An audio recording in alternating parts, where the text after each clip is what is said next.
तहसील दीपक जांगन। आज मैं आपके सामने एक और नए वीडियो के साथ पेश हूँ जिसमें हम लोग पढ़ रहे हैं 12th क्लास कृषि का फसल उत्पादन से अध्याय नंबर 6 जिसका नाम है सामान्य फसलें। तो आज हमारा इस वीडियो के अंतर्गत आज का जो हमारा तीसरा नंबर का वीडियो रहेगा, चौथा नंबर का वीडियो रहेगा, जिसमें आज हम लोग पढ़ने वाले हैं चना की खेती के बारे में। कि आज हम लोग देखेंगे कि चना की खेती किस तरह से किए जाते हैं, इसके बारे में आज हम लोग पूरा डिटेल में इसमें देखने वाले हैं। तो इस वीडियो को अंतिम तक देखते रहिए और समझने का कोशिश कीजिए कि हम इसमें क्या पढ़ रहे हैं। तो शुरू करते हैं पहले इसका चना। तो चना के बारे में देख लेते हैं, इसका बॉटनिकल नाम और ये कौन से फैमिली के अंतर्गत ये आता है। तो चना जो है हमारे में साइसर एरिटिनम के नाम से इसको जाना जाता है, बॉटनिकल नाम, ठीक है, साइसर एरिटिनम के नाम से इसको जाना जाता है। और इसका जो फैमिली है वो है लिग्यूमिनेसी फैमिली के अंतर्गत ये आता है, ठीक है। साइसर एरिटिनम इसका नाम है, बॉटनिकल नाम। और इसका जो परिवार है, फैमिली है, वो है लिग्यूमिनेसी के अंतर्गत इनको जो है रखा गया है। अर्थात लिग्यूमिनेसी ऐसा फैमिली है जिसके अंतर्गत चना आता है, ठीक। अब देखते हैं इसका महत्व, देखते हैं क्या इंपॉर्टेंस है। तो इम्पोर्टेंस में इसमें आएगा हमारे में पोषण की दृष्टि से दलहनों को गरीब का मांस कहा जाता है। पोषण की दृष्टि से, पोषण की दृष्टि अर्थात उसमें पोषण का अर्थ क्या होगा इसमें, जैसे कि हमारे पास जो भोज्य पदार्थ है उसमें से जो एनर्जी लेवल है, हमको एनर्जी कितना प्राप्त हो रहा है, कितना हमारे शरीर के लिए आवश्यक चीज़ें हैं, क्या क्या आवश्यक चीज़ें हैं, है ना। तो वही हमारा पोषण है, ठीक है। तो हमारे शरीर के पोषण के लिए, बढ़भार के लिए, कारिकी के लिए जो हमको क्या चाहिए, पोषण चाहिए, यानी कि वहाँ से जो एनर्जी हमको चाहिए, एटीपी चाहिए, उसकी दृष्टि से दलहनी को क्या बोलते हैं, गरीबों का मांस कहा जाता है। अर्थात ऐसे व्यक्ति जो मांस खरीद नहीं सकते या मांस नहीं खाते हैं, उनके लिए ये जो है गरीबों का मांस इसको कहा जाता है। और एक चीज़ मैंने सोयाबीन में क्या आपको पढ़ाया था, शाकाहारियों का मांस उसको पढ़ाया था, क्योंकि इसमें प्रोटीन जो है कितना 38% से लेकर आपके जो है 42% तक आपका प्रोटीन इसमें पाया जाता है। 38 से 42% प्रोटीन इसमें पाए जाते हैं। इसके कारण से उसको क्या बोलते हैं, शाकाहारियों का मांस कहा जाता है। और इसको क्या बोलते हैं, गरीबों का मांस के नाम से इसको जो है वो जाना जाता है, ठीक है। आदमी एक बार जो महंगा चीज़ें मांस को नहीं ले पाएंगे, लेकिन चने की जो होते हैं दाल या चने को इसमें ले सकते हैं। तो ये जो है गरीबों का मांस कहा जाता है। आपको इसमें याद रखना है, बहुत बार एग्जामों में पूछा जाता है कि क्या देंगे, गरीबों का मांस और डैश किसे कहा जाता है या कहते हैं। तो आपको क्या लिखना है, चने लिखना है वहाँ पर, ठीक है। ये ऑप्शनल में भी इसको पूछ सकते हैं। फिर देखते हैं चना को दालों का राजा कहा जाता है। चना को क्या बोलते हैं, दालों का राजा कहते हैं। जो जितने भी प्रकार के हमारे पास दाल होते हैं, जैसे कि अरहर की दाल हो गया, उड़द की दाल हो गया, है ना, और सोयाबीन का दाल हो गया, चने की दाल हो गया, जितने भी हमारे पास जो दाल होते हैं उनमें से उसका राजा कौन है, ये जो चना है, जो चना का जो दाल है उसको राजा कहा जाता है। क्योंकि ये जो चने का दाल है इसको रोजाना लोग नहीं खाते हैं, किसी स्पेशल जो सब्जी होते हैं उसी में इसको इस्तेमाल किया जाता है, ठीक है। स्पेशल जो सब्जी होता है उसी, जैसे कि करेले वगैरह हो गया, या आपका जो बांस या करील बोलते हैं, उन सब में जो है इसका इस्तेमाल अधिकतर करते हैं, ठीक है। तो इसको जो है किसी स्पेशल चीज़ों में इसको डाला जाता है, इसलिए कहा जाता है इसको क्या, आपका दालों का राजा के नाम से इसको जाना जाता है। और अरहर का दाल तो जो है हर घर में डेली बनता है, वो तो कॉमन सा चीज़ है, लेकिन ये हर घर में डेली ये नहीं बनते हैं, ठीक है।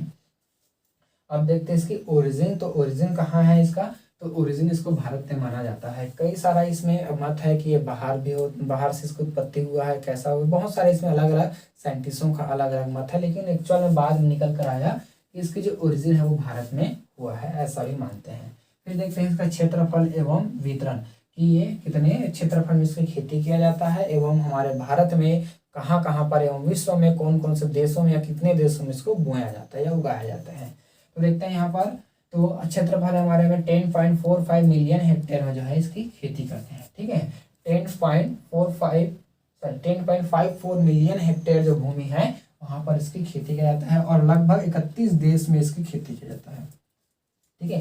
10.54 मिलियन हेक्टेयर जो भूमि है वो पूरे विश्व का है। तो पूरे विश्व में आपका 10.54 मिलियन हेक्टेयर पर खेती करते हैं, लगभग 31 देशों में इसकी खेती जो है वो किया जाता है।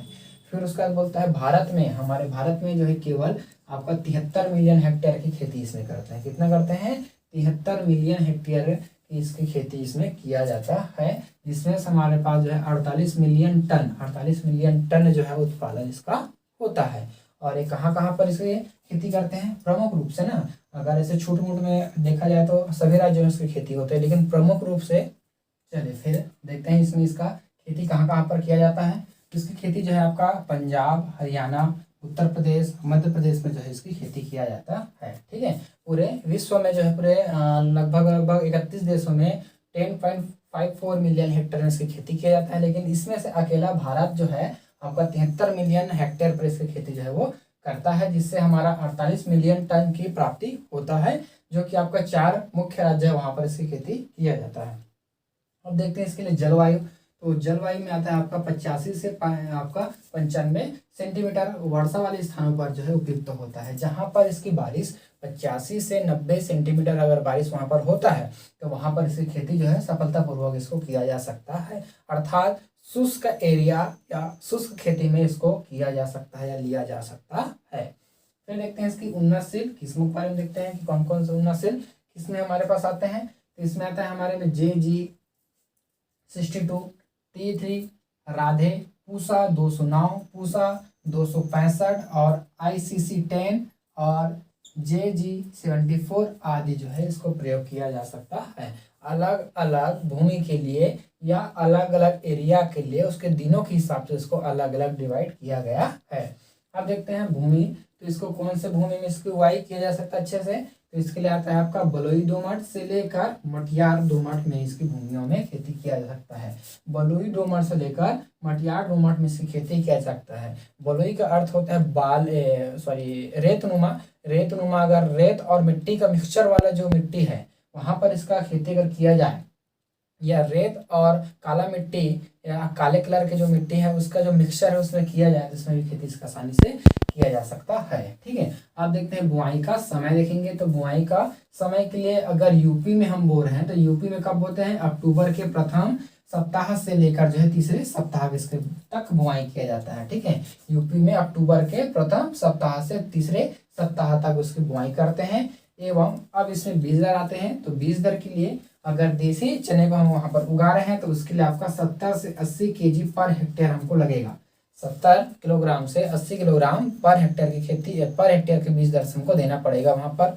अगर इसी में काबुली चना है, काबुली चना मतलब थोड़ा सा बड़े आकृतिक जो चने आते हैं, तो उसके लिए हमारे में 100 से 125 केजी पर हेक्टेयर हमको देने की आवश्यकता होगा।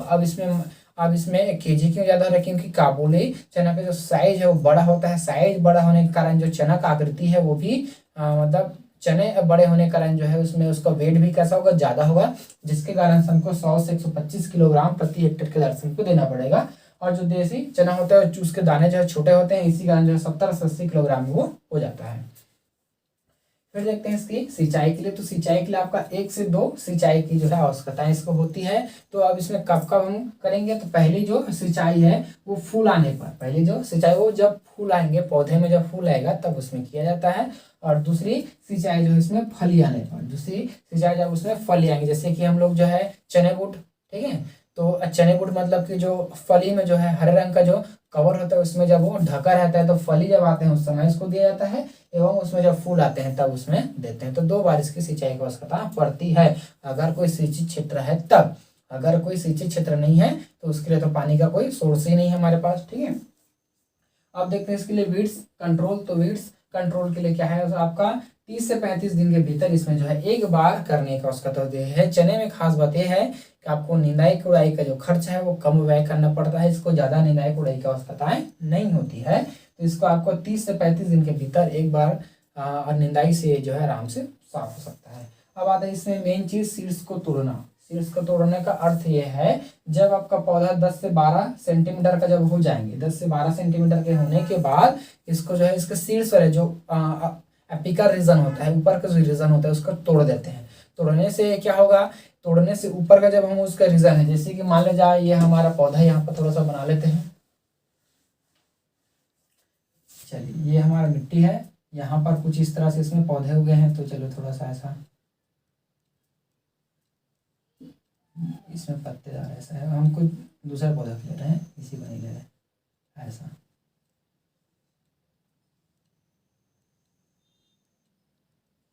ऐसा यहाँ पर ऐसा इसमें उगा है। तो अब हम लोग क्या करेंगे, जब 10 से 12 सेंटीमीटर का हो जाएगा तो इसका जो ऊपर वाला रीजन है इसको कैसा कर देंगे, यहाँ से ऐसा तोड़ देंगे। तोड़ने से क्या होगा, भोजन ऊपर तो नहीं जाएगा, लेकिन इधर उधर से इसके शाखाएं फिर निकलेगा, इधर से ऐसे, इधर से ऐसे, इसमें जो है वो शाखाएं ऐसा निकलेगा, जिसके कारण से इसको जो है शीर्ष को तोड़ दिया जाता है। जितना ज्यादा शाखा निकलेगा उतना ही ज्यादा फली का निर्माण होगा, और जितना ज्यादा फली का निर्माण होगा उतना ही ज्यादा हमको बीज की या उपज की प्राप्ति होगा। तो इसलिए जो है इसको तोड़ दिया जाता है, ऊपर वाला जो रीजन उसको तोड़ देते हैं। तोड़ने से ये फायदा होगा कि उसके जो आइट साइड का जो एरिया है वहां से और नए नए शाखाओं का निर्माण होगा, जिससे हमको उपज में जो है ज्यादा आने की आशंका रहेगी या ज्यादा उसमें आएगा। फिर देखते हैं उसके बाद कटाई व उपज। ठीक है, तो कटाई कब होता है इसका, मार्च के प्रथम सप्ताह में करते हैं इसकी कटाई जो है। अक्टूबर में हम इसको बोए हैं तो मार्च के प्रथम सप्ताह में इसकी पूरी तरह से कटाई होकर आ जाता है। जब इसमें इसका पत्ती जो है वो पीला पड़कर झड़ना शुरू हो जाए एवं जो फली का रंग है वो हो जाएगा सोना के रंग के जैसा, या उसमें भूरापन पूरी तरह से वो आ जाए, सूख जाए, तब उसकी कटाई किया जाता है। और इसकी जो उपज है, औसतन उपज जो है कितना है, 7 क्विंटल प्रति हेक्टेयर हमको प्राप्त होता है। ठीक है, एक औसत उपज है, इससे कम नहीं होगा, ये औसत उपज रहता है। तो 7 क्विंटल प्रति हेक्टेयर से दर के हमको प्राप्त हो जाएंगे। लेकिन अगर हमने किसी में उन्नतशील जातियों अगर इसमें उगाए हैं तो हमको कितना मिलेगा, आपका 15 से 20 क्विंटल प्रति हेक्टेयर के दर से हमको प्राप्त होगा। ठीक है, लेकिन औसतन है देसी किस्मों को अगर हम उगाते हैं फिर भी आपका 7 क्विंटल प्रति हेक्टेयर के दर से वो उत्पन्न उसमें होगा।